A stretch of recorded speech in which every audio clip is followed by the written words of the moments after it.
Morning. আমার নতুন একটা ভিডিওতে সবাইকে স্বাগত জানাই।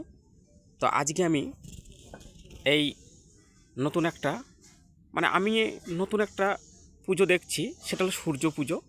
তো সেই সূর্য পুজো এই বৌদিরা করছে, তা সেটাই আমি এখন একটু দেখাবো। আর ওইভাবে করছিস, ওইভাবে হবে না। ফেসবুকে এই সূর্য পুজো দেখো, এই কলা গাছ, খেজুর পাতা এবং ফল ফুলরি দিয়ে হাতে ধুনুচি এবং প্রদীপ নিয়ে ঠিক এইভাবেই কিন্তু দাঁড়িয়ে আছে। তো তাদের কাছে আমি একটু জানতে চাইবো যে এই পুজোটার একটু নিয়মটা, তা তাদেরকে একটুখানি বলবো যে তোমরা একটুখানি পুজোর সম্পর্কে একটুখানি বলবে। বৌদি, একটু যদি প্লিজ এই পুজোটা সম্পর্কে যদি একটুখানি বলো তাহলে খুব ভালো হয়। তো পুজোটা আরও আমার দর্শক যারা আছে তারাও একটুখানি জানতে পারবে এই পুজোটার নিয়মটা কীরকম আছে। তো প্লিজ একটু বলো। এই সূর্য পুজো বছরের সরস্বতী পুজো যেদিন হয় তার পরের দিনে এই পুজোটা হয়। তার আগের দিন সঞ্জনী থাকতে হয়। সঞ্জনী থেকে পরের দিন ভোরবেলায় উঠে স্নান করে এই বেদি বাঁধা হয়। তারপরে ঘট বসিয়ে সূর্য দেবতার ব্রাহ্মণ আসে, ব্রাহ্মণ দিয়ে পুজোটা হয়। আর আমরা সারাদিন উপোস থেকে আবার বিকেলবেলা আবার সূর্য যখন পাটে বসে তখন আবার পুজো হয়। পুজো করার পরে যতক্ষণ না তারা উঠবে ততক্ষণ এইভাবেই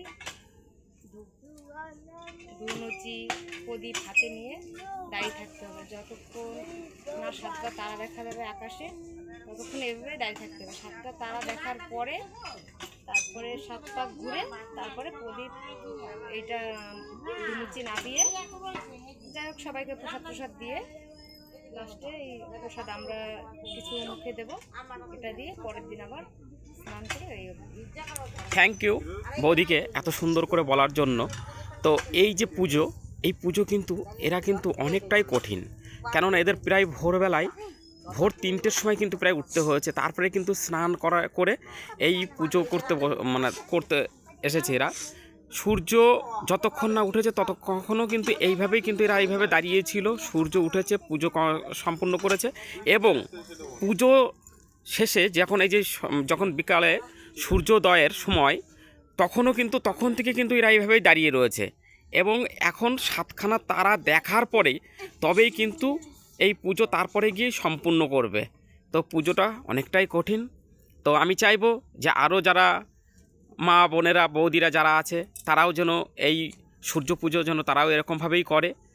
তো নমস্কার সবাইকেই, ধন্যবাদ।